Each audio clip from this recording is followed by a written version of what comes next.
Happy Thursday. It is Thursday, September the 26th, 2024, 7:40 p.m. Eastern Standard Time. Do it again! Welcome to episode 285 of McRae Live. My name is Dave McRae, coming to you live from the Voice Man Studios in Toronto, Canada. And on this show today, I thought we would just dive into the mailbag, maybe some old stuff, some new stuff, read some mail, some DMs.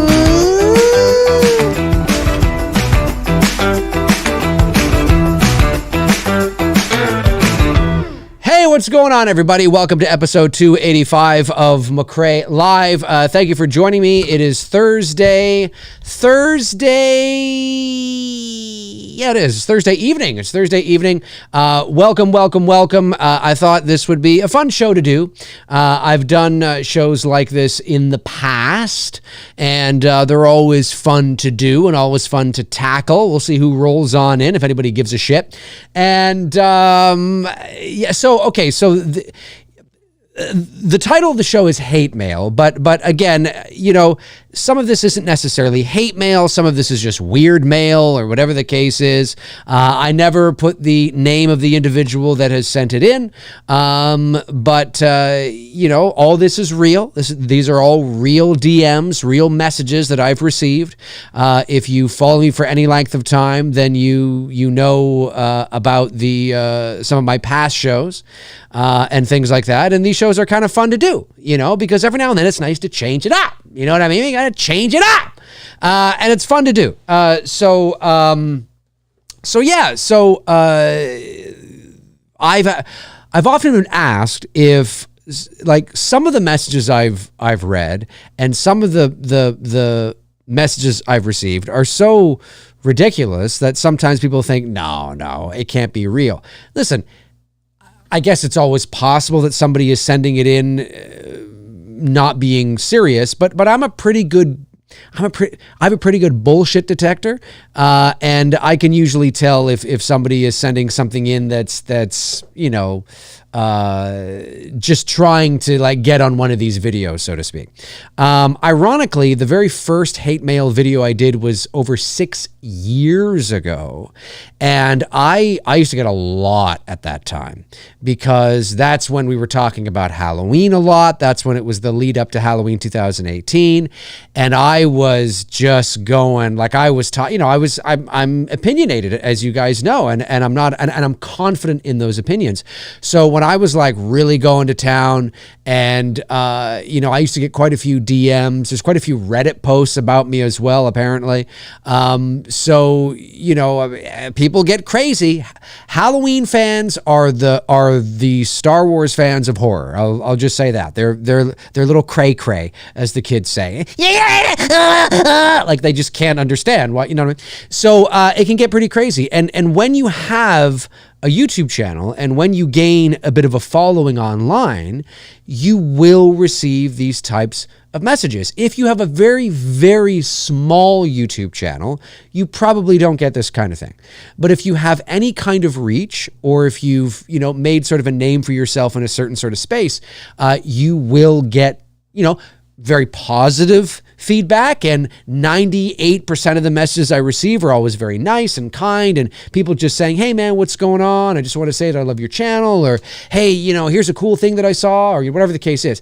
But there's enough, if you wait a while, you do accumulate, you know, some messages, whether it's through Facebook or Instagram or wherever, from people that are just hating on you, that just don't like you for whatever the case is. And there's a lot of people, I don't know if it's a lot of people, but certainly there's enough that are not big fans of mine. So these videos are always fun to do. These shows are always fun to do. And so I will be diving into my mailbox. And I've picked out some ones that are from, there's a few that are recent, like the one that I posted on my Facebook page the other day. And then there are some that are a little bit older, like say 6 months ago, a year ago, but I haven't, you know, told you guys about them. And like I said, these shows are always fun to do. They are real in the sense of that they are real messages that have come into my inbox. And this is legit. People do send this shit in. And listen, if you were to ask Cody Lee, I mean, look, you follow, Cody Leach on Twitter, I'm sure. Wolfman's Got Nards. He's always posting funny things like that, and people that'll leave weird, comments. If you gain a following, people do send you this shit. This is real shit. This is just the way it is. Now with me, sometimes they tend to be a bit extreme because I can be quite opinionated and ruffle quite a few feathers. But hey, it is what it is. So these shows are always fun to do. Like I said, we'll see if anybody tunes in. I know I'm not talking Halloween, but it is what it is. So let's jump over to the other screen and get this going. Let's get this going here. I got the first one. This I think is a little while ago, because this is, and again, this isn't all just hate mail, right? I put hate mail in the title because that's good for the algorithm. It's good for, and it is true, but it's mixed in with like weird messages and hate mail and what does that mean? And you know what I mean? That kind of stuff, right? So, but I thought in keeping with brand, since this is like the seventh one I've done, or I don't know, seventh one I've done now, I think. I figured that I would just keep the title like that. So let's dive into it. Let's jump over to the other screen. And here's the first one on the screen. Let me get my glasses here so I can actually read this. It says, Dave, what are you doing? I think this is in regards to my YouTube membership. Dave, what are you doing? If you need money for food, visit a food bank. If you need to pay your bills, ask friends. Don't turn your channel into a corporate greed and corruption. Your content needs to be free. All of it. I don't tune in for paid stuff. You need to stop this paid membership nonsense. If you can't do free content anymore, your credibility as a YouTuber is done. You're supposed to make free content and just enjoy the love of making it. No money. That's what you need to do. Don't do membership. Your channel will die. Okay, well, there you go, folks. I have no doubt that there are some people that will be watching this that will agree, that will absolutely agree with that. Say, no, everything should be free. You should sit your goddamn fat ass down and do everything for free, you lazy fuck. Money? Who needs money? Just sit down and shut up and do it, you goddamn bastard. Do it for free. Dance, monkey, dance. Dance right now, you pathetic piece of crap. No, that's not what they said. I'm reading into that. But there's lots of people that will think that. I disagree. Life ain't free, buddy.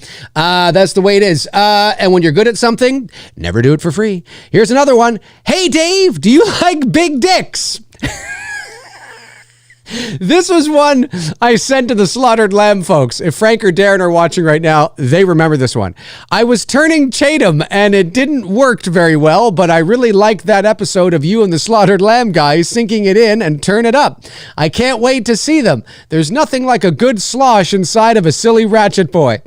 Now, folks, I don't know what this means. Does anybody out there know what this means? When I sent it to the Slaughtered Lamb guys, we both had a really good laugh, and we think that the big dicks, like, it's got to be a typo.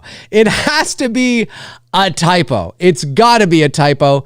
It's got like big, maybe big Nicks, big Ricks, big chicks. Maybe do I like big chicks? Maybe that's what it is. I don't know. Maybe it's not too big now. It's crazy. But it says I was turning Chatham, I guess, and it didn't work. Now, Darren seems to think this might be from somebody in the UK, because apparently there is a town over there called Chatham or something, and Ratchet Boy might be a quip that's kind of in that. I don't know. I didn't understand this. I don't understand it. And Medusa says drugs are bad. Pretty bad.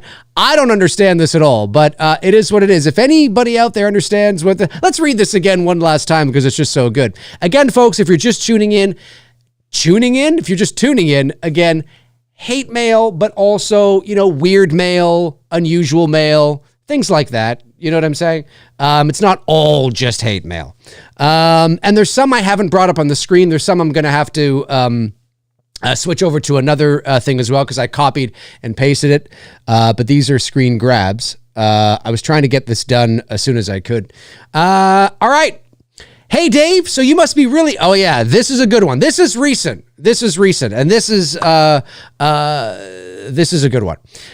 Hey, Dave, so you must be really disappointed with how poorly It's Me, Billy has done on YouTube. 3 years and only 76,000 views. Actually, we just crossed 77,000 now. When you look at other fan films like Dylan's New Nightmare, Never Hike Alone, and even Braden Timmons' fan film, shout out to Braden Timmons, has over 1 million. It's true. His Halloween fan film has, I think, 1.5 million views or something crazy like that. I suspect It's Me, Billy 2. I love how he puts 2 as in T-O-O. It's Me, Billy 2 will be a catastrophic flop. But oh well, you at least tried. Now, I responded back and I said I categorically disagree. And they responded with, how can you disagree? The proof and the evidence is there. Nobody cares about your film. Otherwise, it would have millions of views as well. You're going to get cremated by Terrifier 3. That's all anybody cares about, because Art the Clown rocks. Good luck gaining 1,000 views that weekend.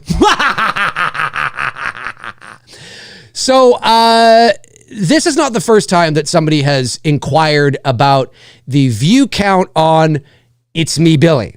And let me say here again, for those of you that may feel the same way as this individual, or may look at the view count of It's Me, Billy at 77,000 views in 3 years and be like, wow, it's really disappointing. This is what I call ignorant.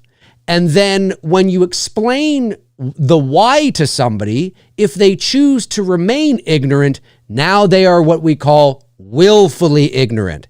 And I don't have time for that kind of stuff.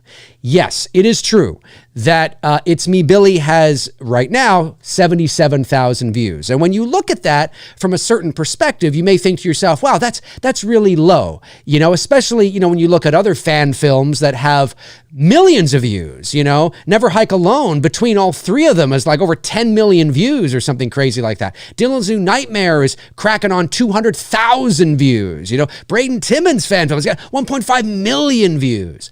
And I've said this before, and I will say it again, in case anybody out there feels the same way.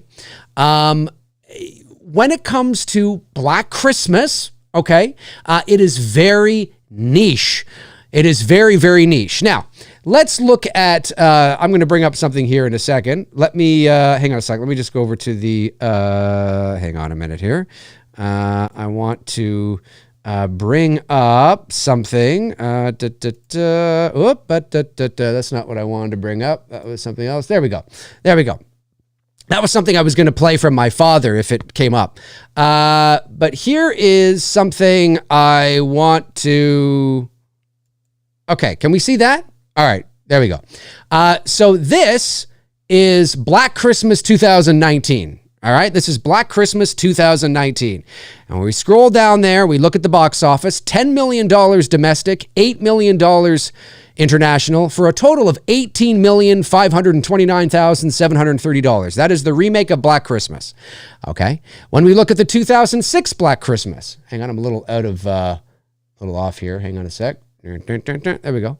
The 2006 Black Christmas, we look at its box office, 16 million domestic, 5 million international, 21,510,851.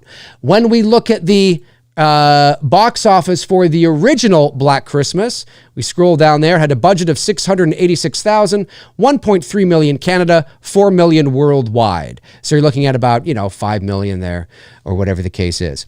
So that amounts to about $40 million. So when you look at all three Black Christmas movies combined, you have worldwide $40 million. So when we think about Black Christmas and we think about the popularity of the IP, it is not that popular. Black Christmas never spawned a franchise. It never spawned any sequels until Us. It never embedded itself into, I'm going to say it again, into the pop culture zeitgeist like Freddie, Michael, or Jason. It never did that. Ever. It's out of sight, out of mind. It is a very niche sort of thing. It's also seasonal. Nobody gives a fuck about Black Christmas until November 1st. When November 1st hits, that's when everybody starts caring about Black Christmas. Oh, that's when you'll see all the YouTube channels doing their think pieces on it. All the outlets like Bloody Disgusting and Collider, writing their think pieces and their exploits, all this stuff about Black Christmas and why it's so important, and it predates Halloween by 4 years, and it's, blah, blah, blah, all this kind of stuff. And of course, all the YouTube channels will be doing their Black Christmas watch-alongs and their Black Christmas reviews, and that's what it is. It starts November 1st, and then January 1st, nobody gives a fuck again. Nobody cares. Nobody's watching Black Christmas in March. Nobody's watching Black Christmas in, July. It's a seasonal film. It's a very niche film. Nobody, Billy is generally speaking not winding up on anybody's top 10 favorite slasher villains list, right? You know what I'm saying? It's very niche. So, taking that into consideration, when you think about the view count, we're over 77,000 views now, that's pretty darn good. And if you were to multiply that by ticket sales, if this was a movie that was released in the theaters, 77,000 times what's the average price of a ticket now? We'll just say the average price. What, $15, something like that? You're looking at about $1.5 million. That's pretty good on a $64,000 budget, right? For the first film, right? So again, folks, if it is not a reflection, the view count, what you perceive as a low view count, and it's relative, right? It's relative, is not a reflection of the quality of the work. It's a reflection of the popularity of the IP. I don't know how many times I can say this. If I made a Halloween fan film with the same production value of It's Me, Billy, it would be, and released that to the world, right? And it only had 77,000 views, then I would be like, yeah, there's something wrong here. First of all, if I released that to the world, we'd be shut down like it's nobody's business, right? But that's what I'm talking. It's not a reflection on the quality of the work. And sometimes I feel that there are certain people that really don't understand that. Maybe I've done such a good job on my channel of making Black Christmas feel like it's bigger and more popular than it really is. But I can't tell you how many people have even donated to my campaign, not because they're Black Christmas fans, not because they give a fuck about Black Christmas, but because they believe in me and Bruce and the work we're doing, and they want to see us, succeed. That's really cool too. Black Christmas is niche. For a Black Christmas fan film, okay, to have 77,000 views is pretty darn good. It's pretty darn good. But no, I could release a Michael Myers, and this is not a knock on the fan films out there. I'm just saying we have to put things in context, right? I could release a Halloween fan film shot on 8mm, and it would have 77,000 views in a weekend. You know what I'm saying? People are crazy for Michael Myers. They're crazy for Freddy. They're crazy for Jason. You know what I'm saying? And so I'm not saying that's the only reason, right? But Michael, Jason, and Freddy sell themselves, right? Now, that doesn't mean you don't have to work hard. It just means you already have a leg up, right? But Black Christmas and Billy, hey, I ask you, do you give a fuck? Do you care about it? If the answer is no, then that's my point, right? So again, it's out there. Maybe I'll have to do a standalone video on this just to nail it, into these people's heads. But no, we are very proud of the work we've done. We are dishing out professional studio quality. That doesn't mean you're going to like the movie. It doesn't mean that at all. But we are very proud of the work we've done and what we've done for Black Christmas and for one of the most important Canadian films of all time. One of the most important horror films of all time. Whether you like the film or not is irrelevant. It's one of the most important, influential horror films in the history of the genre. And that's true. It predates Halloween by 4 years. You may not have a Halloween if it wasn't for Black Christmas. There is an argument to be made of that. You may still have it, but I'm just saying. So that's why. When you look at the people don't go to see Black Christmas, right? Again, all three Black Christmas movies combined, worldwide box office, combined, $40 million. One Halloween movie, $250 million. Like, it's apples and oranges. It's not even in the same league. Black Christmas isn't even the same league. It's not even in the same fucking country. It's not even in the same universe as Michael, Freddie, and Jason. So to use those films as the litmus test is ignorant at best, willfully ignorant at worst. And so hopefully I've been able to explain that to this individual and to anybody else out there who may feel the same way. Now, when it comes to Terrifier, because I believe they said they followed up and said that Terrifier is gonna, yes, Terrifier 3. We are releasing our film on October the 11th. For those of you that don't know, is because it is the 50th anniversary of when Black Christmas was first released. Now, there is no doubt that when it comes to December this year, you will likely see, unless they've caught on, I don't know, but you will likely see think pieces about the 50th anniversary of Black Christmas when it was first released, and it'll be December. That's true. It was released in December in the US. But Black Christmas is a Canadian horror film, and it was first released on Friday, October 11th, 1974, the same day the Texas Chainsaw Massacre was released. And so we are releasing our film on October the 11th. We are not a theatrically released movie. We are not in direct competition with Terrifier, okay? We know that Terrifier is going to be the talk of the town that weekend. It is everybody's going to go to Terrifier. It's going to be Art the Clown, Art the Clown, Art the Clown, Art the Clown, Art the Clown. And fair enough, they are a theatrically released movie. But I will gladly put the hard work and our production value and our hard work up against Terrifier any day of the week and twice on Sunday, right? I mean, we are delivering a professional product, right? So this isn't about, you know, amateur versus professional. This isn't about, it has nothing to do with that. This is about sort of just the dynamics of the situation. They are a theatrically released movie. We are not. We have to put the fan film label on ours because we don't own the intellectual property. And that's another thing that people have to understand, which I don't think they do, is that there is a stigma around fan film. And so I think we've done fairly well considering everything we've been up against. It's one thing to deliver a professional product and have to put the fan film label on it, but it's another thing when you're dealing with an already niche under the radar property, right? If you deliver a fan film, a Halloween fan film with, professional production value, well, it's just the fact that it's Michael Myers is going to sell it. We're having to deal with the fact that it's niche as well. You know what I'm saying? So I think we've done very well. And if Terrifier 3 is going to have no bearing on It's Me Billy.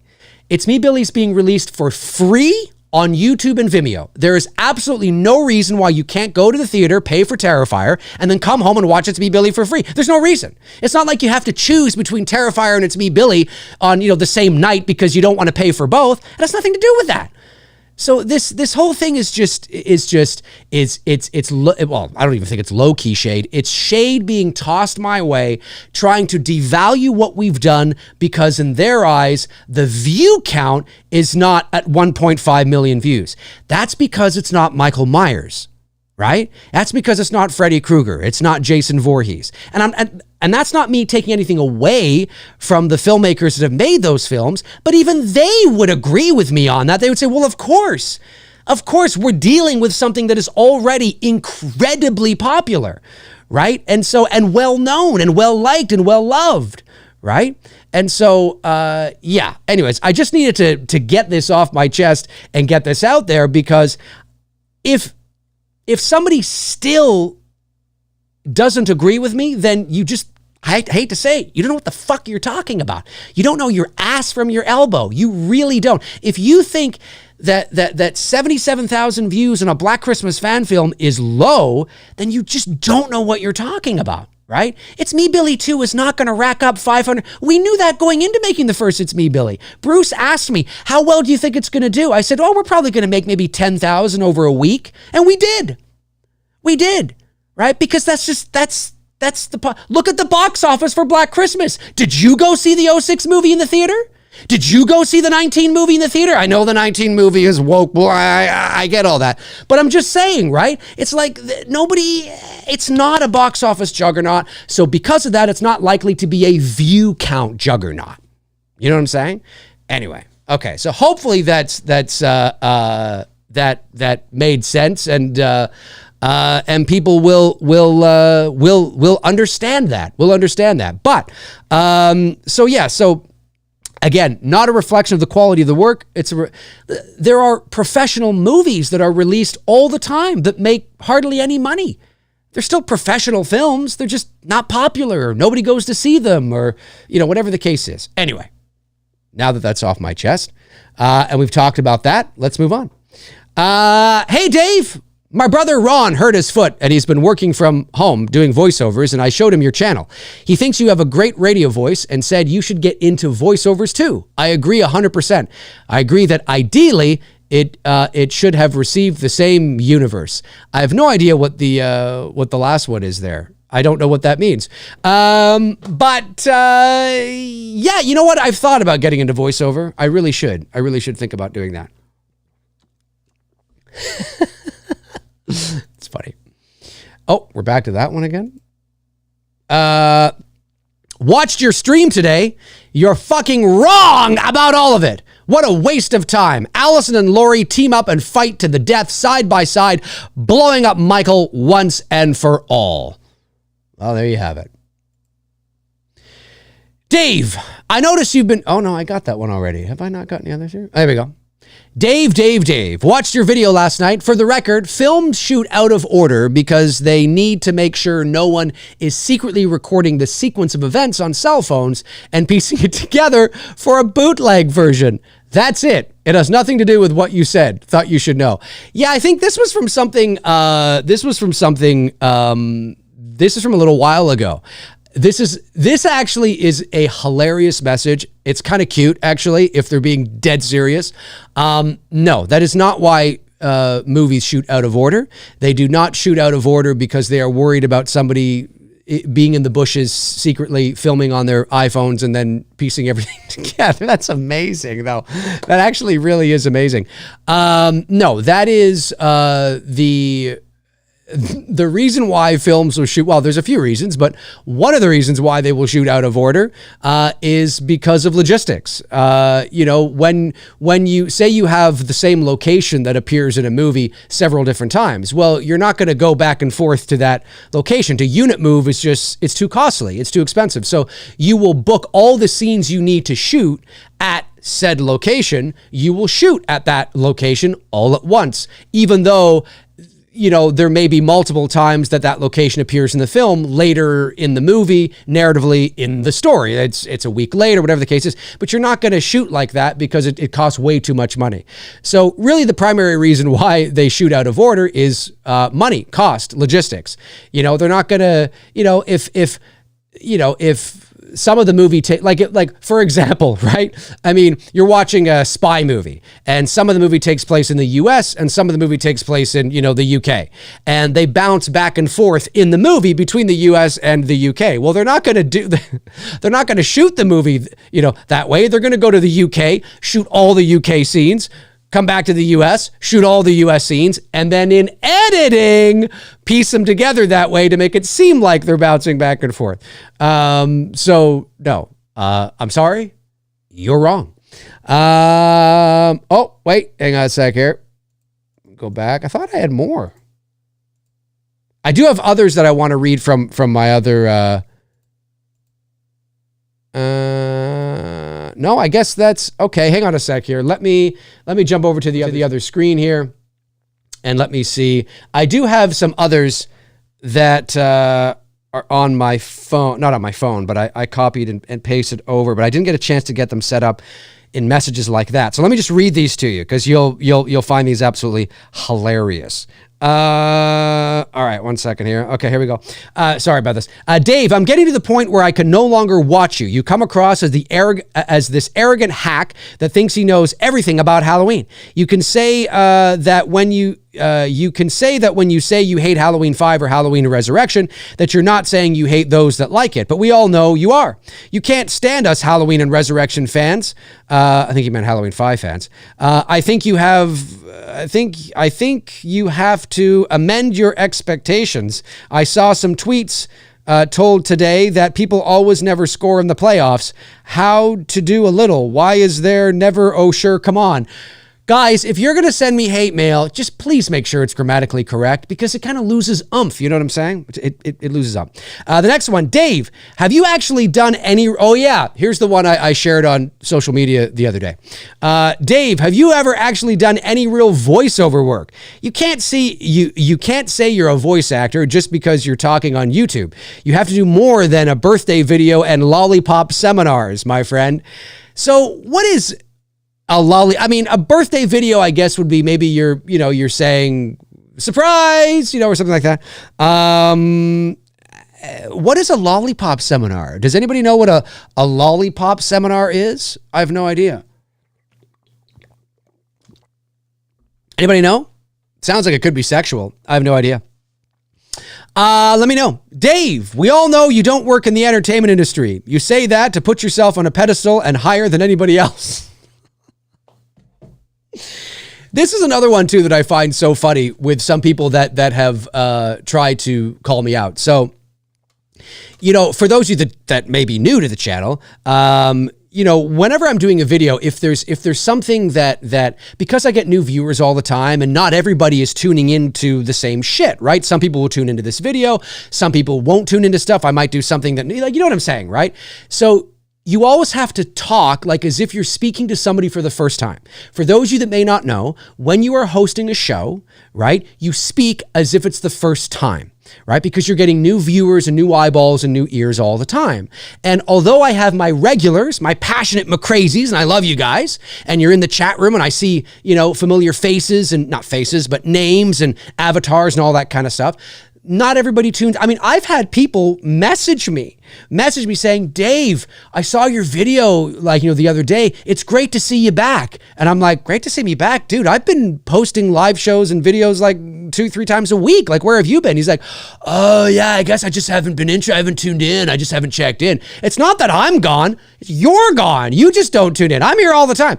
But anyway, so you always have to talk to people like it's the first time, right? Because you're getting new eyeballs. That's what, if you watch me all the time, every show I do, then you will hear me repeat myself a lot. But I'm not repeating it for you. I'm repeating it for the new person who's just tuned in or might not be watching every video, right? So anyway, so there were times, not so much anymore, I think because I've probably made my point to all the trolls that used to troll me. But there are times where I will... if there's something, a piece of knowledge or a piece of information that I think I might be able to give a bit of perspective on that maybe the average person can't because of my job, then I will sometimes preface what I'm about to say with, well, as somebody who's worked in the entertainment business for, this long, or as somebody who's a voice actor, or as somebody, I will say that not in a braggadocious way. I say that like how you would say it if you were a professional plumber, right? You would be talking to somebody, and you might say, well, listen, as somebody who's been a plumber for 25 years, I think that maybe it might be this, and you might want to look into this and do that kind of stuff, right? It's the same thing. And I've been falsely accused of trying to make it seem like I'm more famous or more successful than I really am, or something. Like I'm raking in $15 million a year or something, and my next movie I'm going to do is with Martin Scorsese. I'm like, what? What are you talking about? No, that's not what I'm saying at all. I'm just saying that I'm somebody who's worked in the entertainment business for 23 years. I'm a professional voice actor. I've worked at the highest levels of VO for 18 years. And so, there's a certain level of experience that I have working in the entertainment business, which is movies and voiceover and music and sports. And that's part of the entertainment bit. It's a big umbrella, right? Not that I know a lot about sports. I just mean that the entertainment business is a big umbrella. And when you work in that business long enough and you are successful enough in that business, you meet all different kinds of people and you learn different kinds of things. I'm a very inquisitive person, so I'm always learning from other areas of the business and all that kind of stuff, right? So, the average, so that's what I mean, when I say that, right? And there's some people that just take it the wrong way. Oh, I'm like, what? What do you, no, you're thinking that. You think that when I say that, I'm somehow saying I'm like Spielberg or something. What are you, fucking crazy? Are you insane? I made 2 movies in my life. What the fuck are you talking about? Shut up and sit down, you insecure. You're the one that's insecure, not me. I'm very secure. You're insecure because I can say something that gets your knickers in a twist. It's like, shut up and sit down. Jesus. Anyways, those are ones that I like. Again, when I say I work in the entertainment business, that doesn't mean equals making $50 million working for Martin Scorsese. Whoa, hang on a sec here. It's like those people, and again, this is ignorant, and if they choose to ignore it, it becomes willfully ignorant. It's like when the SAG strike was on last year, right? Only about 2% of SAG-AFTRA actors make a living as an actor. Okay, most actors, ladies and gentlemen, I know this is going to blow you away. Most actors are not making millions of dollars a year. Okay, that's not the way it goes. SAG-AFTRA has what, like 150,000 members or something like that? Maybe it's not that high. Maybe it's 50,000. No, I think it's somewhere there. And 98% of them are not, they're not the Brad Pitts, they're not the Harrison Fords, those are your 2%. That's the 2%, right? So I would see, like when SAG-AFTRA went on strike, I would see people who are ignorant say, what are they on strike for? Fucking actors, moving. Tom Cruise isn't on strike. Well, I mean, he would be because he's, SAG-AFTRA, but he's not worried about his money. It's the day players. It's the supporting. It's all the other actors, that are making maybe 40,000 a year or 30,000 a year or 50,000 a year. Or if you're really lucky, maybe you get a big gig that pays you one lump sum of like 100,000. Wow, this is amazing. You know what I'm saying? It's those actors. It's not Cruise and Pitt and DiCaprio. That's the 2%. But again, if you don't understand that, then you say things that sound really dumb. And so no, folks, I don't make millions of dollars a year. I do well, I do fine, but I don't make millions of dollars a year. That's not what I mean when I say, so as somebody who works in the entertainment industry, that's not, like a Family Guy cut where all of a sudden I'm like in like a limo with shades on and a $50 million mansion behind me or something, just rocking out with my pool and my babes. That'd be pretty cool, actually, though. That'd be pretty awesome. That'd be pretty awesome. Bunch of babes. It'd be all right. Anyway, so I find it funny. There's I don't get that really anymore, but there's been a few people that have completely misunderstood why I preface some things when I say that. Just imagine a professional plumber or a professional, tradesman or a professional, hairstylist or whatever. They might say, well, as somebody who's been a hairstylist for 25 years, I think it might be. They're not saying that they are doing the hairstyle for Lady Gaga. They're a professional in the business. That's all it means. Christ. Dave, you're annoying. It's true, I can be. All the yelling into the mic, the voices, your dumb face. I can't watch you anymore. You and Cody Leach. You're no TSL. Hey, you know what? I kind of agree with that. I am no TSL. Excuse me, you're no Cody Leach. Okay, so I'm no Cody Leach, I'm no TSL, I'm no Lee McCoy, and I'm no We Watched a Movie. You, my friend, are the bottom of the barrel. Go back to the Nuchuit, Nuchiut, and raise some cows. Okay. I don't know. What do you guys think? All right, Dave. You're a fucking bozo. I unsubscribed years ago because you're an obnoxious hack and you think you're an expert on Halloween. The way you talk down to us fans. Fuck you. Oh, ladies and gentlemen, I'm not talking down to you. I'm talking passionately about my fandom, my feelings. If you feel insecure by my fandom, that's your problem, not mine. That's your problem, not mine. Anyways, folks, those are some hate mail, some weird mail, and some hate mail. Nothing too crazy today. I mean, I think the best one was Dave. Do you like big dicks? I think that was the best one. No.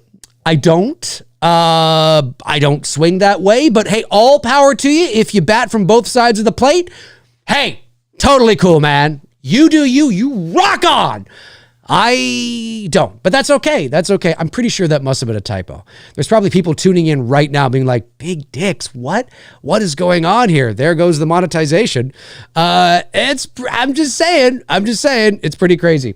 So yeah, again, I don't receive as much hate mail as I have when I first started this. Again, some of these were from like many months ago. So I'm always like waiting to kind of, accumulate things and just kind of have a reason to do one of these shows, essentially. Have a reason to do one of these shows. But yeah, no, look, I mean, at the end of the day, I say this, I think, on every hate mail video that I do. So I'll say it here. At the end of the day, you put yourself out there online. I have very thick skin, so this doesn't bother me. There could be people doing a bunch of attack videos on me, and I'm not a big enough channel for that, but I'm just saying there could be, and it wouldn't bother me. I mean, you always hope that people like you and that jive with you and that like what you're saying, but it's not a reality. And at the end of the day, this is what I was going to show you, actually. I take after my father.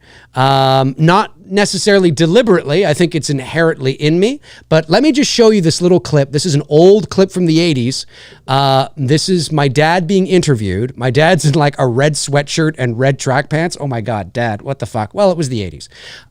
But this is very much sort of how I approach this show. I'm a theatrical person. I'm an entertainer. I'm an actor. Anyways, I think you guys will get a kick out of this. So let me just bring this up. This was with that thing that I was going to bring up. Okay, let me just make sure we're up. All right, let me bring this up. And yeah, like father, like son. Here you go. Oh, hang on a sec here. There we go. Okay. It's all there in black and white. People feel strongly about Earl McRae, and they write the paper to say so. One person even called him the biggest moron this side of Havana. But whether they think he's a genius or a jerk, people read Earl McRae. So who is this guy? Who's the guy behind the sneer? God, I look great. I look cool in that picture. That picture's at the top of his column. He looks mean, and he can be. Sometimes you make absolutely outrageous general statements. All wrestling fans are demented. All public servants are boring and lazy. Yeah, I take I take it to an extreme. But again, that's my. But that's not just style. Yeah, that's my style. That is, I'm being satirical, and you can't be satirical unless you do go to an extreme. Now we go to the Middle East. Somebody's heaving rocks at somebody. I mean, is this a sport or what's going on? But Earl's not just extreme in print. He's extreme on radio, every Friday on Shay FM with Randy Burgess. You're going to get people upset with this one, Earl. Randy, this is Canada. This is a sport. You can satirize war. You have to juice it up, and because it's radio, you want to get the people listening. But I can't be that way all the time because they'd say, this guy has no credibility. He's a loon. He's crazy, this guy. They say it anyway. Yeah, so there's two sides to it. Yeah, they say it anyway. I'm probably schizophrenic, really, Or a good actor. There's my father. I love my dad. I love my dad. I wish my father was still here. That was from 1987 or whatever it is, 86. He was about my age there, because he was born in 42, so he would have been 45 in like 87, and I'm 45 now, so he's about my age there. I just wanted to show you that video is on my channel, but I just wanted to show you that because it's funny to. And I'm sure those of you have noticed as well in your own lives, when you get older, especially if you have kids, I guess I don't have kids, but especially when you do have kids and you parent those children, you start to sort of see your parents in yourself. It's that nature versus nurture thing, right? And although I don't have children, there are a lot of things in my own life, just as I get older, I'm like, oh my God, that's so my father. Oh my God, that's definitely my dad. And like I said, I grew up in a media family. So there was a lot of things as a very young boy that I watched my dad. I remember being in the studio with my father, and he would be on the radio and I'd be watching him on the radio. I would be in the press box at, an NHL hockey game, and he would be there writing his column. And, and so, I grew up it was very interesting, for sure. And so, I come from a very theatrical family. I come from a very outgoing family. And I'm an actor and I'm a performer, and I'm theatrical and all that kind of stuff. And like my father, I like to go to the extreme and be satirical to make a point because it's entertaining. It's fun. It's entertaining. It's fun. But you're always going to rub people the wrong way, like my dad did in print. Oh my God, my dad used to get hate letters all the time. You know what I mean? But yeah, I mean, it's all fun, folks. It's all fun. So, but you put yourself out there online, you have no control over how people perceive you or how you come off. All you can do is be yourself. And I say this to anybody out there who's got a YouTube channel that maybe you're just beginning, maybe you're thinking about doing it. You have to have thick skin. Not everybody's going to succeed. Not everybody's going to succeed at the YouTube thing. Not everybody is built for it. You have to have A, interesting content. B, you have to have an engaging personality. Not everybody has that. Not everybody has the personality or the on-camera presence for this kind of thing. That can sometimes be the deciding factor. You can have great content, but if you're not interesting or you're just not your thing, or maybe you're a little shy, and that's totally cool. There's nothing wrong with that. But sometimes it can be hard to get things going, or, whatever the case is. But if you are successful and you gain a bit of a following, you will see this kind of thing. People will reach out, people will hate you, they won't like you, that kind of stuff. And, it's the internet, right? Everybody is able to just kind of act irrationally and misbehave without consequences. Nobody would say these fucking things to my face. I went to the Halloween 40th anniversary convention, and I guarantee, not the 45th one, the 40th one back in 2018, I guarantee you there were some of my haters or trolls rocking around that, convention who saw me. They didn't come up to me, didn't say anything. They're not going to say anything to your face. Half the time they don't. They won't say it to your face. They don't have the balls to say it to your face because of the anonymity of the internet allows them to be whoever they want with no accountability, and it's much easier to hide behind a screen and do all this kind of stuff and to take things out of context and to be upset because you don't agree on something or whatever the case is. But at the end of the day, folks, we're all Halloween fans. We're all fans. Take me seriously, but don't take me too seriously. Like I say, I'm theatrical. I'm over the top. I'll say things like Halloween Resurrection is the biggest pile of fucking shit I've ever seen in my life. That's me being theatrical for entertainment purposes. Is it the biggest pile of shit I've ever seen in my life? No. I've seen far worse movies than Halloween Resurrection. As bad as Halloween Resurrection is, it is not the worst film of all time, right? So, you ham it up. That's what you do. You ham it up. You got to ham it up. That's my approach anyway. Hate mail. You can email your hate mail at hatemail@davemcrae. No. But thankfully, again, I don't get it. I don't get as much anymore. And yes, I am a voice actor. I've been doing it for 18 years. Full time for 18 years. Been in the business 23 years. I'm not.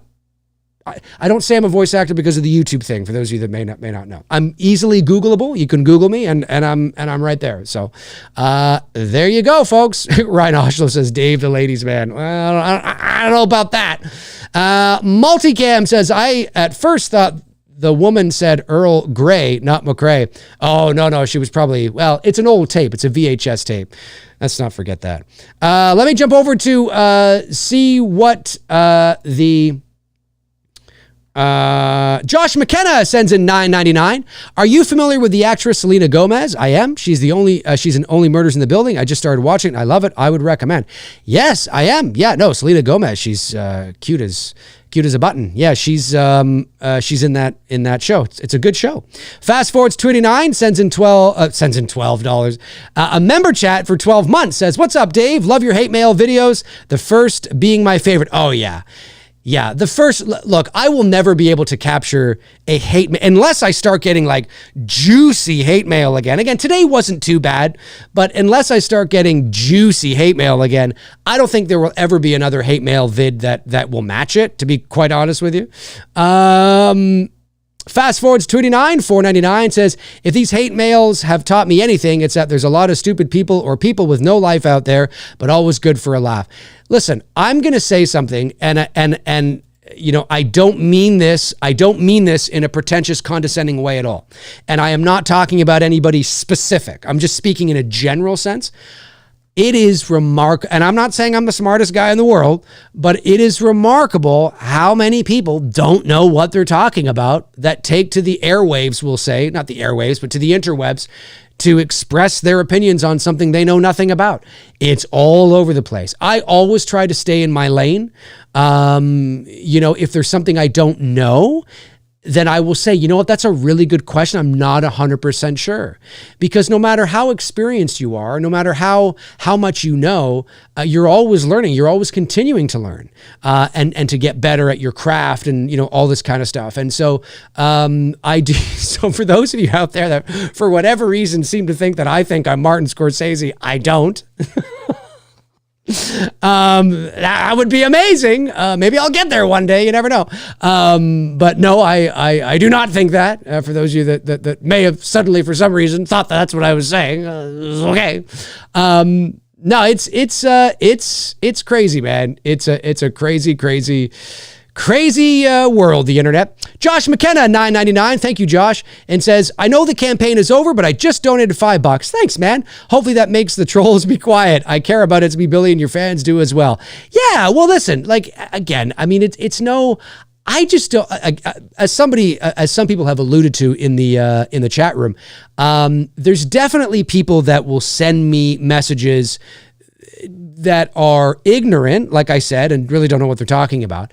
And then there are those that just send it to try to get under my skin or to try to get a rise or something like that. This person, I don't think was doing that. I think they were being serious because it wasn't the first message that I got in and around that time about that. So, but again, I mean, it's just, you know, for those of you that are, for whatever reason, concerned about It's Me, Billy Chapter 2 and its release, please don't be.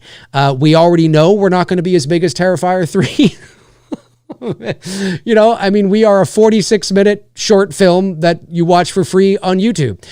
Professional, just as every bit as, you know, professional as anything that you would see on Netflix or Prime or, you know, anything like that in terms of its production value and its acting and all that. Of course, I would put our film up against them any day of the week. But we're still a, you know, short film, not-for-profit short tribute film. So it's, you know, we know what we are. We know what we are. So we're not worried about it. Now, would we love to get tons and tons and tons and tons of views? Absolutely we would. And hopefully all of you will share it and talk about it and do reviews. And even right now, if you have a YouTube channel right now, jump on, talk about it. You know, watch the trailer, talk about the trailer, talk about what you want to see, or I don't know, something. Do something, you know. It's up to the fans. Just like how the fans helped us raise 150,000 Canadian dollars. That's what we need. We need all of you to push it as well. You know what I'm saying? But it will only go so far because it's a niche film. Power Packers 90, been a member for 13 months. Thank you, buddy. Says, Dave, I had a Power Rangers YouTube show series a few years back.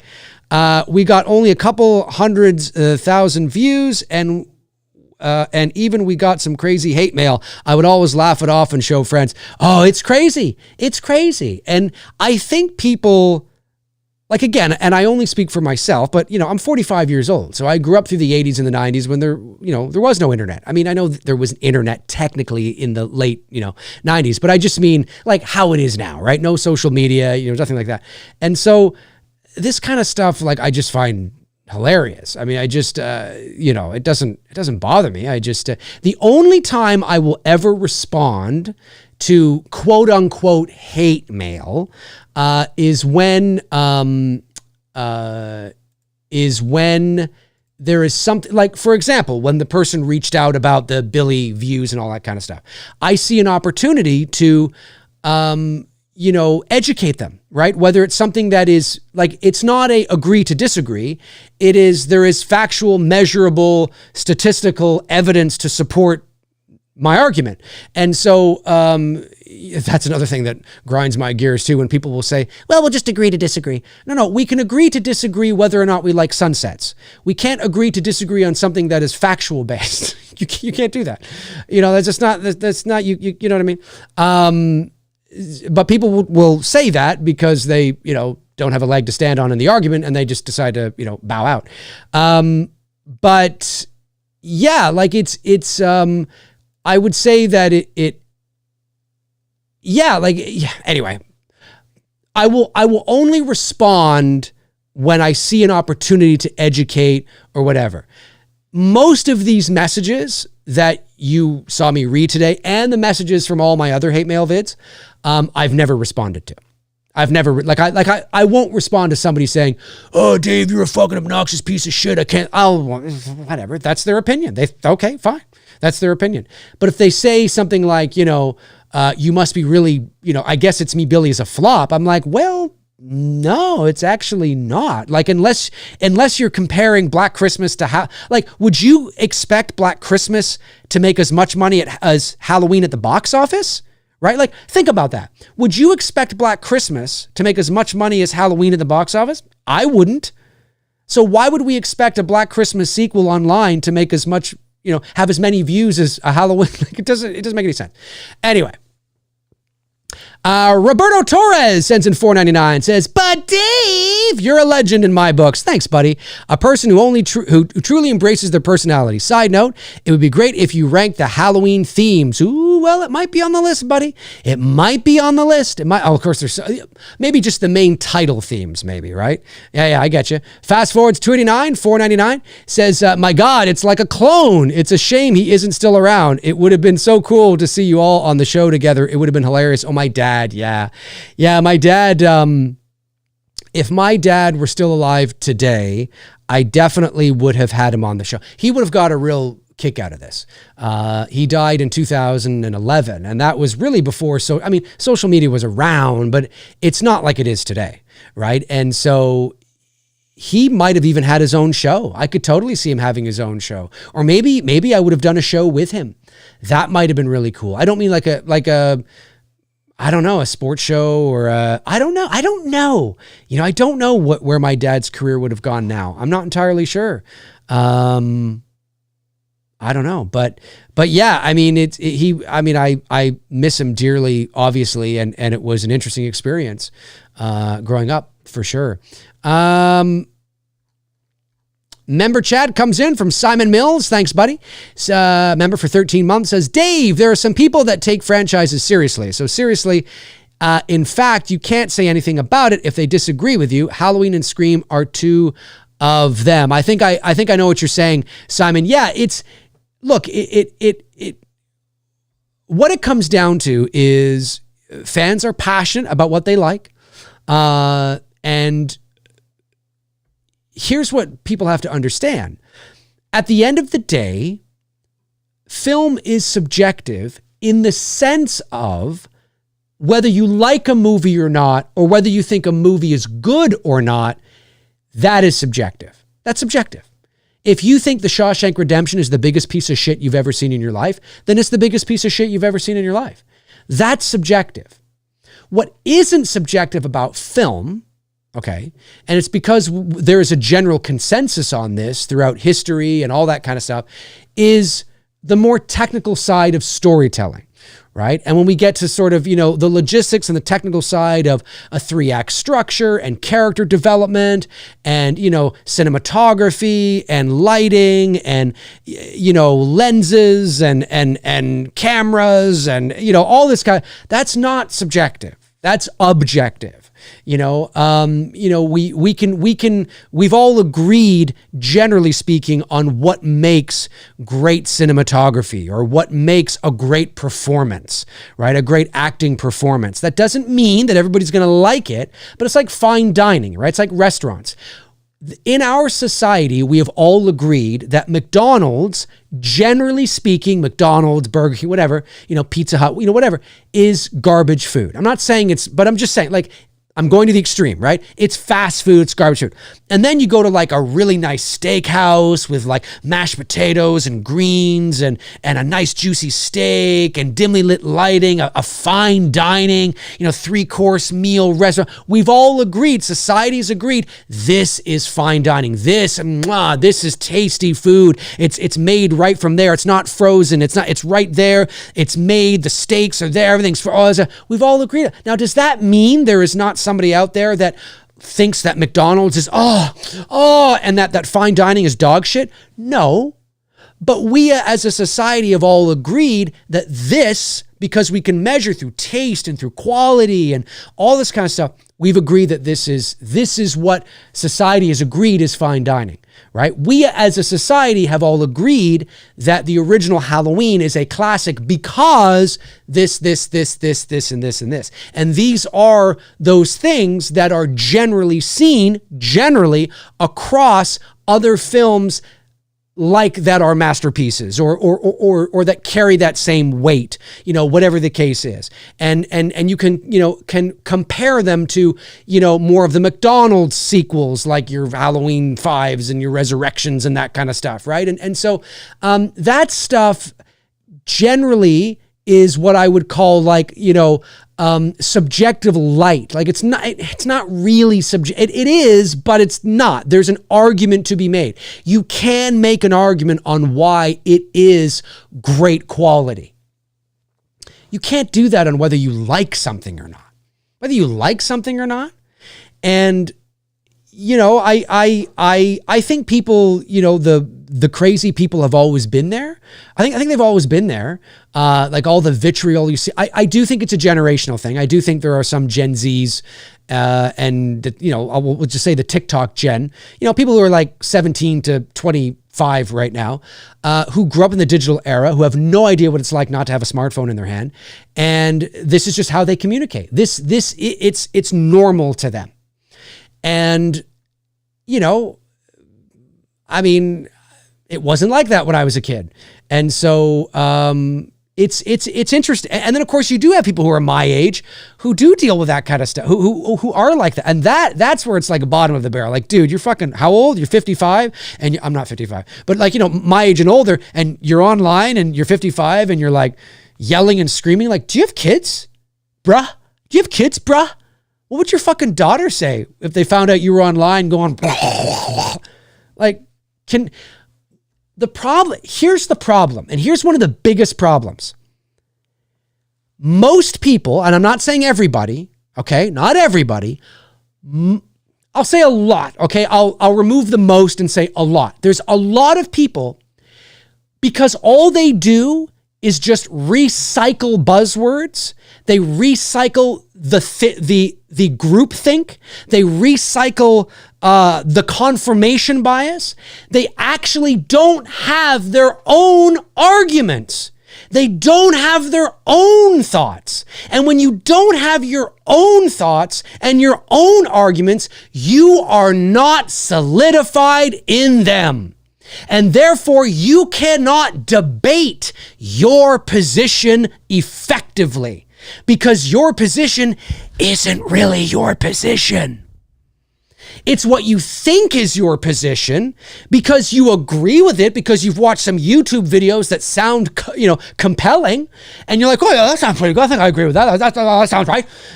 And then you go to Facebook or to Twitter or whatever, and you just use the buzzwords. You're just recycling the buzzwords, right?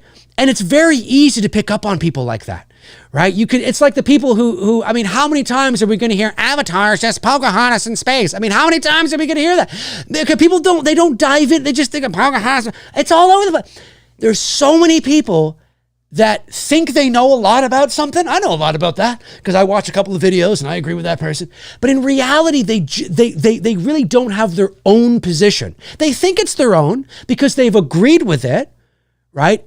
But their argument only goes so far. And that's why usually these kinds of people can be dismantled in a debate very quickly. And then usually what happens is they will suddenly then turn to character attacks.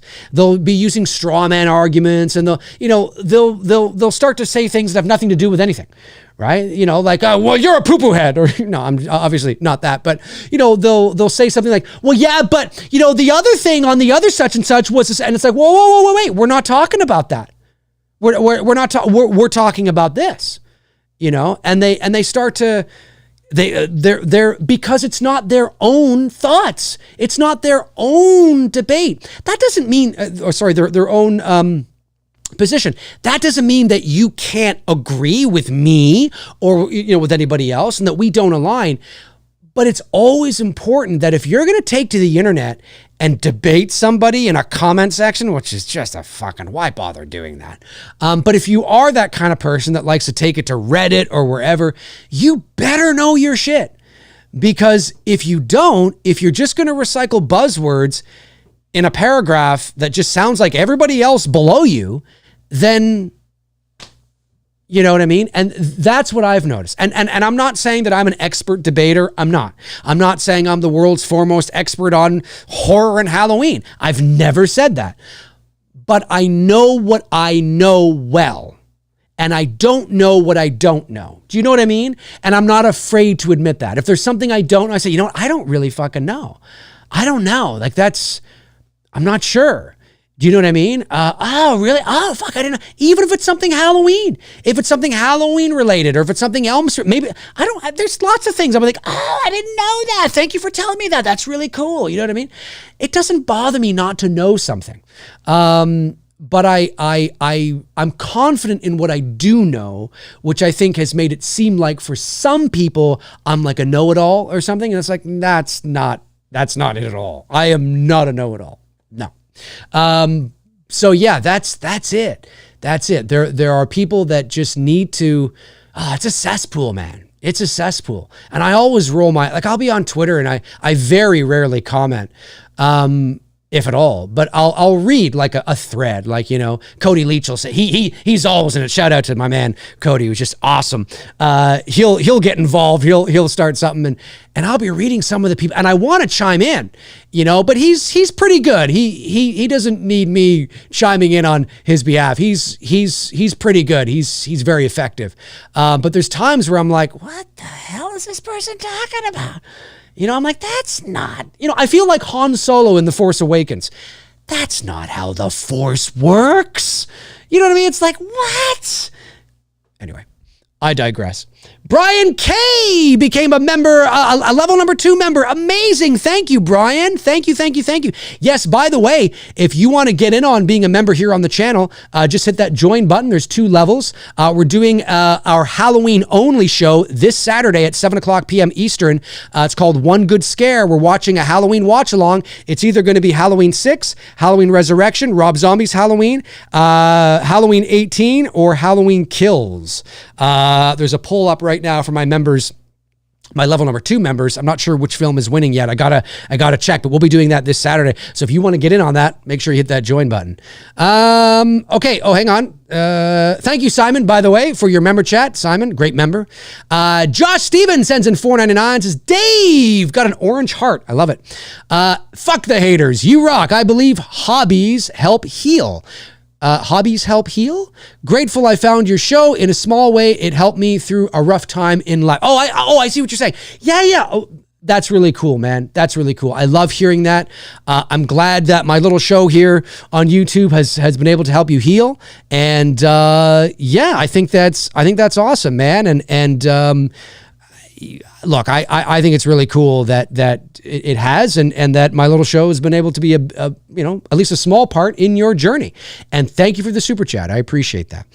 Fast forwards 289, $4.99 says you should watch Dark Night of the Scarecrow on a members watch along, or 2 dudes, or even a McRae live for the first time. I think it would be fun. I know I still got to get around to watching that. It's on the list. I've just been so busy with It's Me Billy, which is very exciting. I want to do an update vid, and by the way, folks, I dropped a It's Me Billy Chapter 2 promo spot yesterday.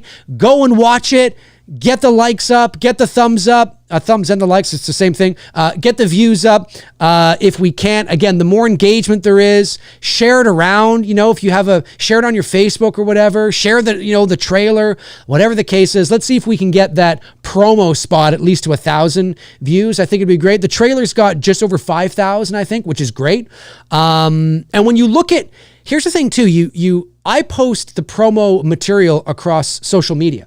So the It's Me Billy Chapter 2 trailer, not the one I dropped yesterday, but the official one, has over 5,000 views on YouTube, but it's got over like 8,000 on Facebook, 5,000 on Instagram.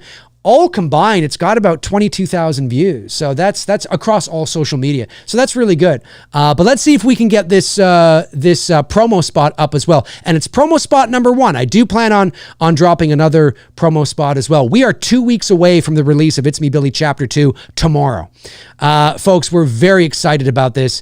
And, again, I'm out there, I'm promoting it, I'm talking highly of it, I'm talking highly about the hard work we've done and how proud I am of our team and how proud I am of the product and all that kind of stuff, because if I don't do it, who's going to do it, right? At least, hopefully people will start doing that when the movie's out, and then they can do their reviews and all that kind of stuff, and hopefully you like it. But certainly, again, when you're an indie filmmaker and especially when you're working in the not-for-profit area at the moment, of course, this will be our last not-for-profit film.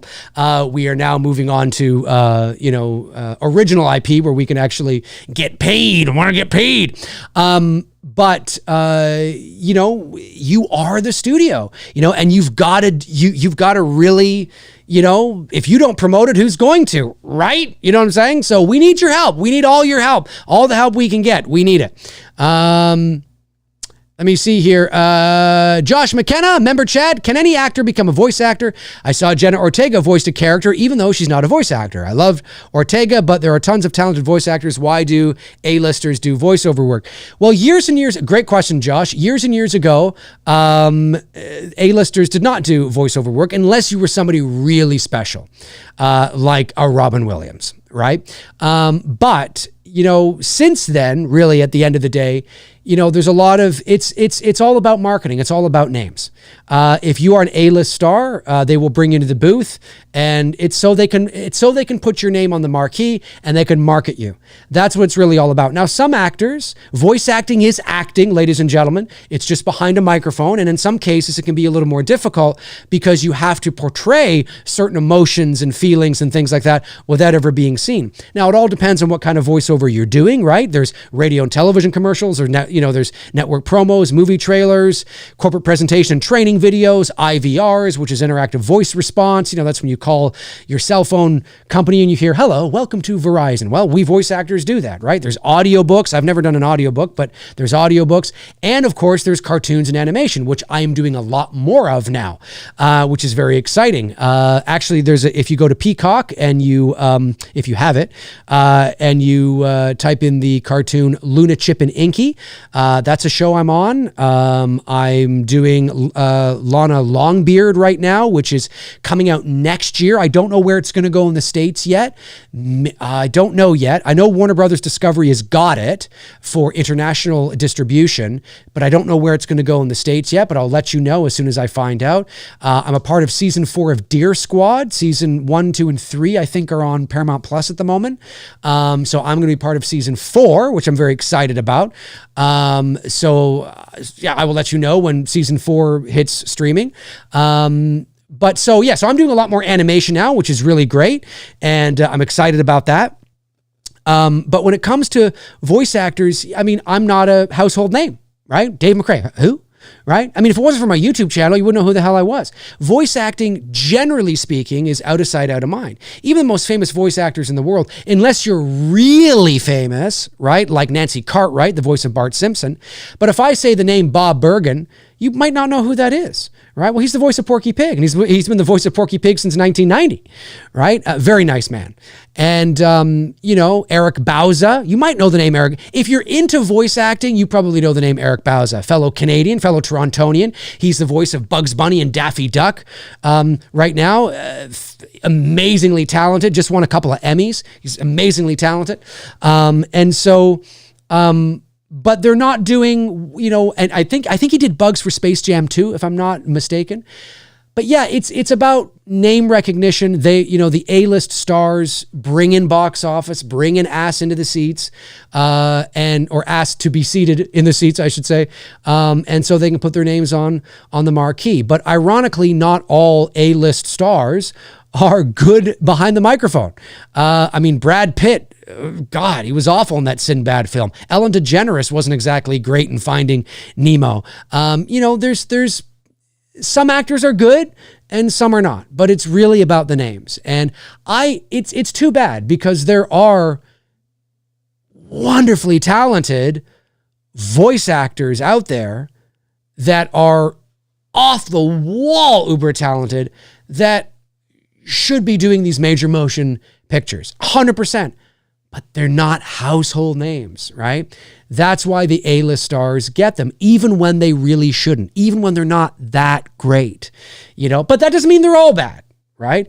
And then there's like that special one, like dime a dozen, that's not special. That one needle in the haystack, I was trying to say, that one really special one like Robin fucking Williams.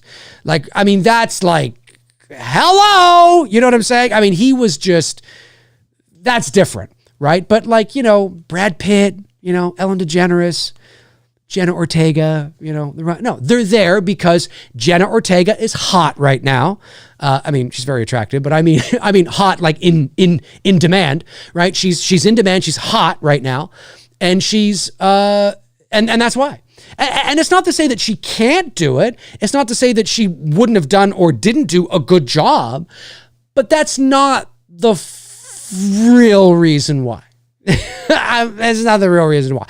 Oh, Jenna Ortega's really hot right now. Beetlejuice, Wednesday, the Scream movies. I know she's not gonna be in the new one, but you know what I mean? Oh, she's really hot right now. Let's get her. Oh, Jenna Ortega's in that. It's business. It's show business, folks. It's a very interesting business to be a part of. Like I said, I've experienced a lot and met a lot of interesting people and learned a lot. And I'm still learning about other areas of the business that I know, not a lot about. There's the business side in terms of the studio executive side, which I'm still learning a lot about, which I find really, really fascinating, and because most of my experience and my success is on the voice acting side of the entertainment business, right? But I did go to film school, like I've said. And so obviously I know a lot about film and the filmmaking side and the film business and that. But now that I've stepped into it like real hardcore now, I'm sort of, freshening because technology's changing. When I was going to film school, we were shooting on 60 millimeter film. Now they're just probably shooting everything digitally. So a lot has changed and, you're learning about new stuff and new things. And obviously there's a lot of overlap and crossover and, there's still the principles and the fundamentals of filmmaking that still ring true, and the fundamentals of storytelling that still ring true. But it's cool. Like I love it. But yeah, it's interesting, man. But that's why, Josh, they are A-list celebrities. They're A-list stars, and it's for name recognition. Even though they may not be the best for the role, they might be the best for money. So, oh yeah, Tabitha Short, Seth MacFarlane. Yeah, Seth MacFarlane, very talented. He's uber. He can sing, he can dance, he can create voices. Uber talented guy. Scared Straight Production says, I know Mark Hamill for his voice acting work before Luke Skywalker. Oh, there you go. Well, that means you must be on a little bit on the younger side, because obviously I knew Mark Hamill from obviously Star Wars, and then he got into voiceover. And I think Mark Hamill is I don't know how diverse Mark Hamill is in terms of voice acting. Certainly he played a great Joker in the Batman animated series. His Skeletor in the Netflix series sounded very Joker-esque, but that's all right. And then of course he did the Chucky doll in the Child's Play remake from 2019. I wouldn't say he's, I don't know how diverse he is, but certainly, really talented. Yeah, Dreamville. Yes, Peter Cullen is another great voice actor and a Canadian. Actually, I have a Peter Cullen story. So the last time I was at the Voice Arts Awards, which was in 2019, that was my last nomination. And it was at Warner Brothers Studios, which is always really cool. And I was walking into the washroom, and Peter Cullen was walking, because he was being honored that night for a Voice Acting Icon Award. And I was walking into the washroom, and he was walking out of the bathroom, and he's a lot shorter than I thought. I think he might even be a bit shorter than me, and I'm not that tall. I mean, I'm 5'8". But he walked out, and we did that, that dance where you're like, sorry. And his voice is unmistakable. I can't do his voice, but it was like fucking Optimus Prime, like right, in front of me. And he's like, oh, sorry about that, or whatever it was, right? I was like, oh, that's okay. But it was really cool. I was like, it's really cool. So I don't think he was at the after party though. I think he left early. But yeah, that's my Peter Cullen story. I got a Kurt Russell one as well. I think I've told this before, but the very first time I was nominated, I went all out. So it was my first nomination. And so we decided to, we stayed at the Roosevelt Hotel on Hollywood Boulevard. And I've told this before, but I haven't told it in a while. So there's probably some people in the chat that don't know, or maybe you're watching after the fact, you don't know. But it was my first nomination, and I was very excited. So when we got to the airport, we had a driver pick us up, which was really cool. And the driver that picked us up, I still remember his name, Arsene, I think it was Arsene.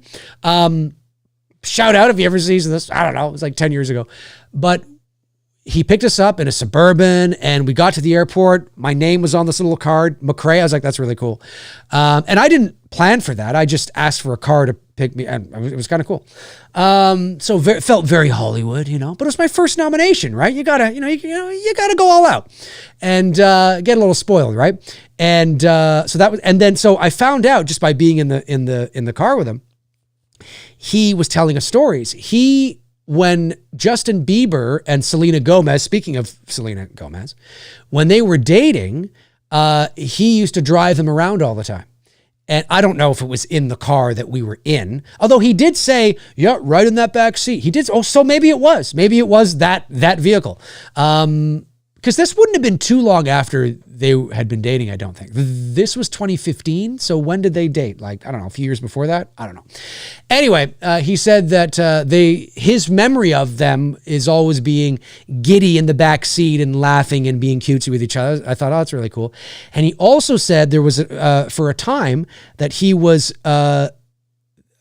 the driver for Leonardo DiCaprio's family.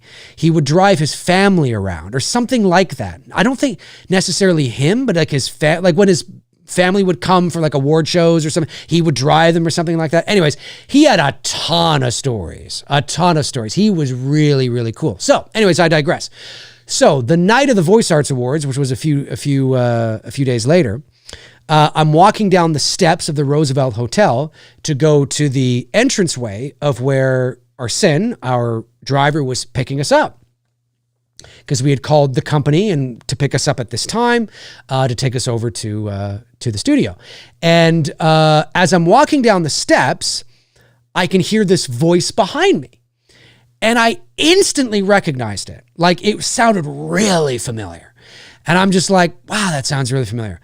But I couldn't quite I'm like, who is it? Who is it? So when I got to the bottom of the steps, this is in the lobby of the Roosevelt. When I get to the bottom of the steps, I move over to my right to let whoever was behind me pass by me. And so I did that, and I just turned around and looked. It was Kurt fucking Russell. Kurt Russell, one of my favorite actors of all time, and one of my sister's gigantic crushes.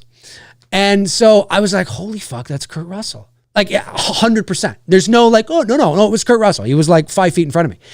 And he was dressed to the nines. He was in a tuxedo. He was with an older gentleman. I don't know who he was. And there was a couple of kids there. I don't think they were his kids. They would be too young unless they were grandkids. I didn't see Goldie Hawn. Goldie Hawn was not there, at least not there. I don't know where he was going. He wasn't going to the Voice Arts Awards because he wasn't like a presenter or he wasn't nominated or anything like that. So, and who knows? I mean, listen, it's Hollywood. There's award shows and functions happening probably every night of the week. Not literally, but you know what I mean. And so he was going somewhere. He was dressed up. Maybe he was just going to some function or charity. I don't know. I don't know where he was going. But his car came up, picked him and this old guy up. Maybe it was his dad. I don't know. And took the kids into the car as well, and into the Suburban, and took off. And I was like, and I snapped a photo. I didn't go up to him. I didn't introduce myself. Be like, hi, my name's Dave. I'm a big fan. I didn't want to be that guy. I didn't want to be that guy. I was trying to play it cool. I was trying to play it cool. It's cool, but that was really cool. It was really cool. And he was, I snapped a photo from a distance. You can't really see him. I mean, you can, but I quickly sent it to my sister. It wasn't for me, it was for my sister. And my sister was like, oh my God, kidnap him now. My sister had a huge crush on him back in the 80s.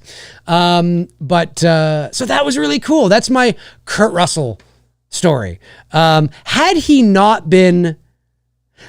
just been sitting in the lobby and maybe he was alone and he was just kind of sitting there, I totally would have been like, yeah, excuse me, Mr. Russell, I just want to say, big fan, love your work, maybe shake his hand and, whatever, and just kind of leave it at that. As you guys know, I'm not big on that kind of thing. I talked about this the other day on my show. I'm not really big on celebrities, and I only have one autograph, which is Nick Castle, and I'm a little desensitized to it because of how I grew up. But there are certain people that I'm still like, that's where they fucking go. Like, Harrison Ford or Steven Spielberg. Kurt Russell would be one of those like, oh, that's fucking cool. That's Kurt Russell. You know what I mean? Yeah, I didn't go up to him. I was like, nah, I'm not. He's standing there with maybe his dad or whatever. They're going somewhere. It's fine. And nobody else was bothering him either. And everybody must have known who he was. But yeah, unmistakable voice, but pretty cool. Lee the Machine Bowers sends in, a member for 13 months. Thanks, buddy. Says, more hate mail. Do these so-called trolls have a life? Keep being amazing, Dave. Thank you, Lee. I really appreciate that, man. Lee the Machine Bowers, ladies and gentlemen, one of our great supporters here on the channel. Thanks, man. I really appreciate that. Yeah, look, I mean, there are some people that will just troll and others that don't like you. I mean, that's just, the nature of the beast, isn't it? It's the nature of the beast. Alley Girl says he was a handsome man, really still is. Oh yeah, Kurt Russell's it's fucking hot. Kurt Russell's a fox. Ow! Arr! He is. I love Kurt Russell. He's great in everything. He's in Backdraft is fantastic. Backdraft. Oh yeah, Backdraft. Unlawful Entry. Of course, all the Carpenter movies. And one of my favorite Kurt Russell movies of all time, Breakdown. Hands down, probably actually my favorite Kurt Russell movie is Breakdown. Oh, and Overboard. Breakdown and Overboard with Goldie Hawn. Love that. Love that. Absolutely love that. Let me see here. Scrolling back. Have I got everything? Have I got all the super chats? CM, but Dave, your content should be free. My content is free. I mean, look at how many free stuff I have here on the channel. It's all free. There's just certain selective little shows I do that are not. God, people are so greedy, those bastards. Sweet Tea. Hey, what's going on, Sweet Tea? Overboard. Yeah, Overboard is great. Rick M says Breakdown is a masterpiece. Breakdown is fantastic. Breakdown is absolutely fantastic. I absolutely agree. Dream Villain says, imagine standing next to Peter Cullen in the restroom and he belts out a predator cackle. Oh my God. Yeah, no, we weren't. That would have been even better if I was standing beside him at the urinal. That would have been amazing. I would have been like, zipper, roll out. No, I wouldn't have done that. Could you imagine? Oh my goodness. Warren Armour says, who was Snake Eyes on the G.I. Joe cartoon? Was it Mark Hamill? Maybe. I don't know. That's a good, I'm not entirely sure. Maybe. I don't really know. Paul says, Dave, do you think most horror fans started watching horror movies at a very young age? I was the ripe old age of 17 when I got into horror. I think it depends. I think it depends. I think, certainly back in the 80s when I was a kid, a lot of kids, like nowadays, parents, and rightly so, it's a different world now. And kids are so, in many ways, they're desensitized, but they're also inundated with so much now, right? And so it really depends. It really depends on the parents and the rules and all that kind of stuff. I know when I was a kid, me and my friends were all into horror. From like at 5 years old, 6 years old, I was watching Elm Street and Halloween and Friday the 13th and all that kind of stuff. So I think it depends. Lee the Machine Bauer sends in $9.99. Thank you, Lee, and says, and how do I forget your God's gift to women? Yeah. God's gift to women. Yeah, that was from that might have been my very first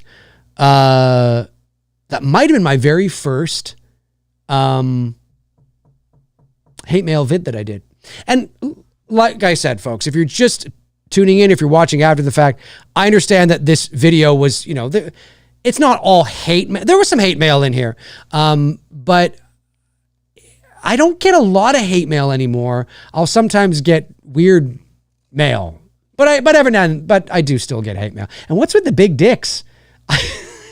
If you're just tuning in, you guys are probably like, what? I don't know. Reese Wilson, what's going on? My brother from down under says, Jack, the check is in the mail, Burton. My favorite of his. Oh, yes. Yep. Fucking love it. That's a good one, Reese. That's good. The Oct says, who would you consider to be the Mount Rushmore of Halloween in terms of important individuals associated with the original film? Carpenter, Yablans, Akkad, Wallace, Castle? I'd say that's really good.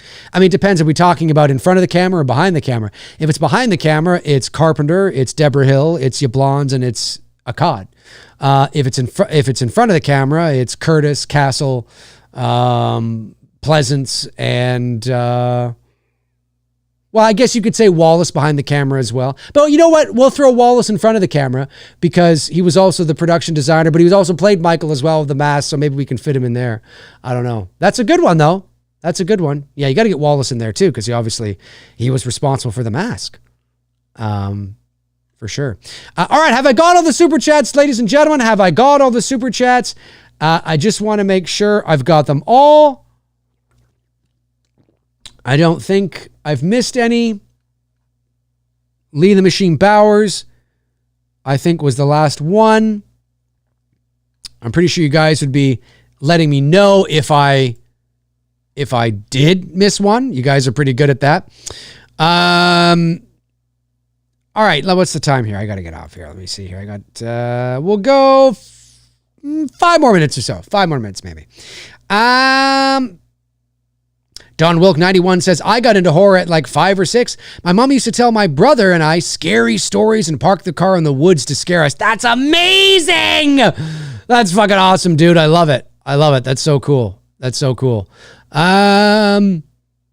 Multicam says, I'd be perfectly fine with having that experience and not being that guy running up to someone to get an autograph like you're a kid. Yeah, I don't, well, and it's also too, I think what it is whenever I've, like I said, I grew up in an environment where I became kind of desensitized to that. I'm not saying I'm above that. I'm just saying that it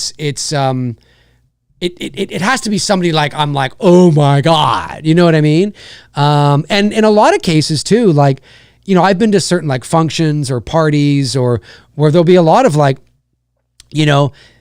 famous people or like, semi-famous people or really famous people. And I'm always like, it's just not my style. It's just not my style to do. Like I always handle myself professionally. I'm there generally for the same reasons they are, and I always want to make sure that I handle myself professionally and in that kind of an environment. But that doesn't mean that it's not fucking cool. And that it's not like, holy shit. You know what I mean? It's absolutely cool. Absolutely. 100%. And, but I don't really get starstruck, like in a general sense. Yeah, and I'm not, it's really not, and I think, again, because I was exposed to it so early in my life. Again, mostly with sports athletes, right? Mostly with sports. But still, I mean, like it just was kind of, I don't know. It's just sort of the way it is. Like but it's still cool. It's still cool. 100%. Sorry, I was thinking about like 5 different things I wanted to say, and I was like, no, maybe I shouldn't say that. The chat, it said chat disconnected. Now it's reconnected. Oh, okay. We're reconnected. Reese Wilson says, I put my vote for Halloween Kills for the Halloween watch along, not because it's my favorite, but I really haven't watched it since release. I'm kind of hoping that wins, to be honest with you, but I'll go double check and see what it's going to end up being. Again, if you want to be a part of it, folks, hit that join button. Hit that join button. Level number 2. All right, we're coming up. Go back. Let me see here.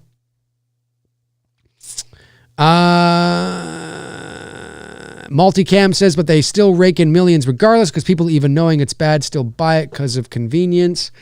Must be talking about. I don't know what you're talking about specifically, but I agree with that statement.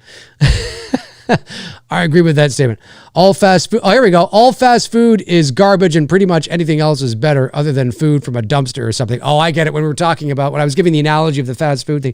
Yeah, I mean, it's not an airtight analogy. I acknowledge it's not an airtight analogy, but I was trying to paint a picture, right? There are certain things that, like art, at the end of the day, art is subjective, right?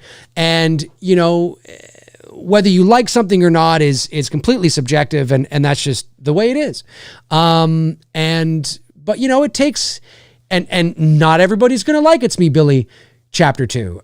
We hope everybody does, but that's not a reality, right? You know what I mean? There are going to be people that love it. There are going to be people that hate it. There are going to be people that love what we did with it and agree with the creative choices, and people that are going to be let down, and people that exceed it. It's just, that's art. That's just the way it is. That's like that, or maybe not. Maybe I'm underselling myself. I don't know. But I always like to go in with realistic expectations. But like I said, we're very proud of it. We're excited to have it out there. We're excited to be done with it. And I don't mean that I'm sick and tired of fuck Black. It's not that. It's just, we've been working on this project for 5 years now, between 1 and 2. And I'm so excited to be able to use the experience that I've gained through this, and now move on to hopefully paid directing work, and see what happens, right? You never know what's going to happen. And for those of you out there that may think I'm talking about fucking a major motion picture in the movie theater with a $900 million budget, I'm not. Oh, Dave thinks he's going. No, I'm just talking about actually having an opportunity to step into a directing role now where I can get paid and deliver something that can be really fun I think it'd be really cool. And how that's going to happen, where that's going to happen, I don't know. Some people have asked us as well, are Bruce and I going to continue to direct and make films together? The short answer is yes. The longer answer is we also have our own projects we want to do separately, right? So we, like Port Robinson Road, for example, that's a story in a film I want to direct solo.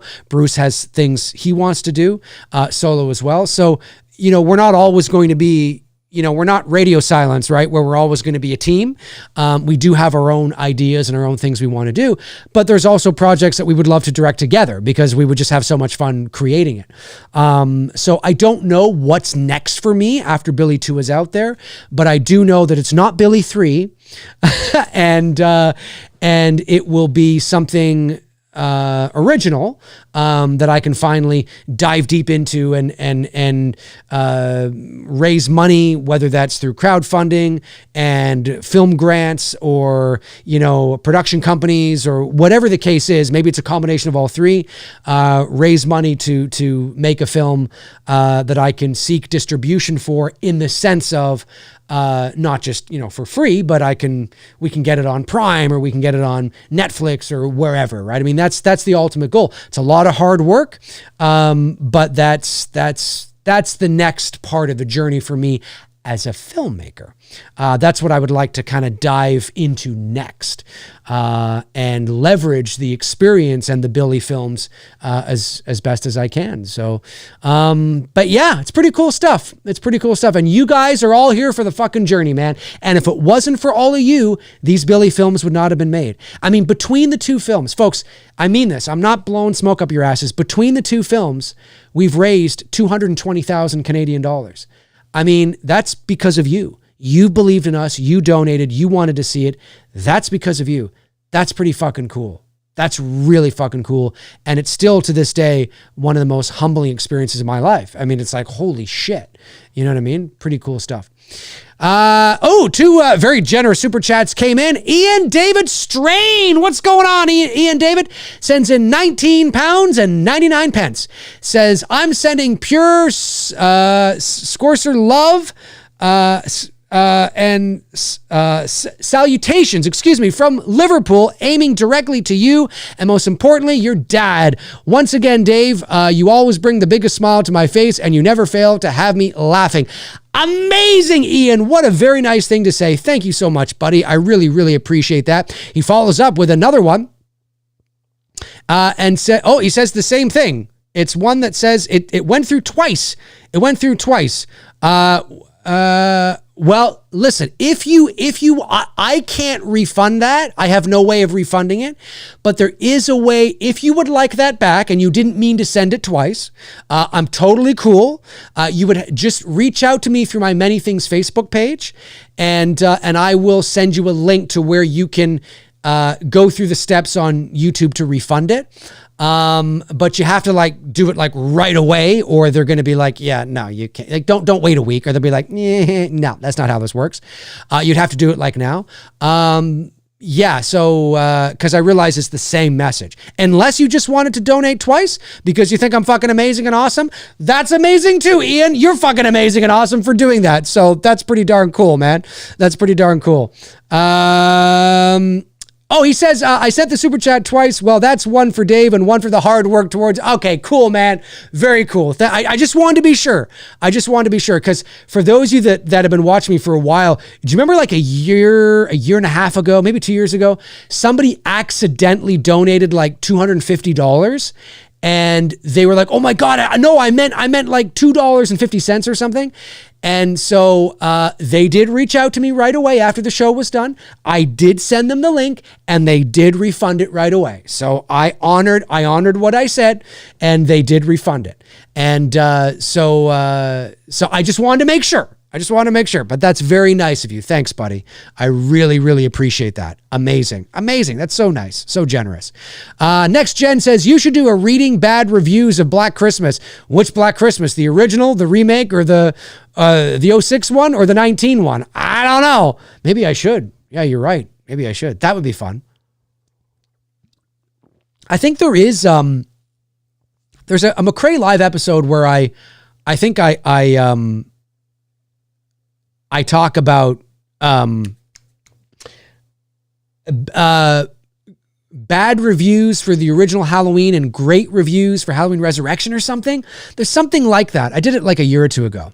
It was a lot of fun. All right, folks, listen, that is going to do it for me here on this episode of McRae Live.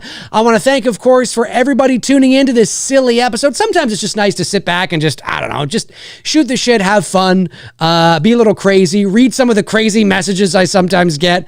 And, like I said, if you're on YouTube out there, you have a bit of a following like me, you know what I'm talking about. And sometimes it's fun, and it's all in good fun, of course. I think you guys are amazing. Thank you so much for tuning in today. Thank you to my great moderators, of course. I really appreciate what you guys do.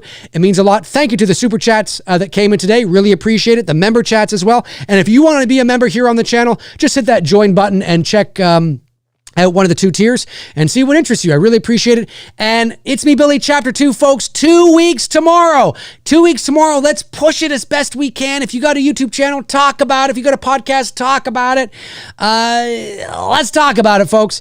We want to push it as best we can. That promo that I dropped on my channel yesterday, let's see if we can get it to 1,000 views. That would be really cool, because remember, the more views it has, the more thumbs up it has. YouTube sees that, people like this. People want to see this, and it helps it in the YouTube algorithm. That's not, I know we YouTubers online like to say that, but it's true. It is true. We're always fighting against the algorithm. So, and we're the little guy. Like I said, we're Black Christmas. We're niche. We're the little engine that could. So let's see if we can get it out there as best we can. Thank you, everybody. Really appreciate it. Thank you for tuning in, and I will talk to you all soon. In the meantime and in between time, I will talk to you soon. Cheers.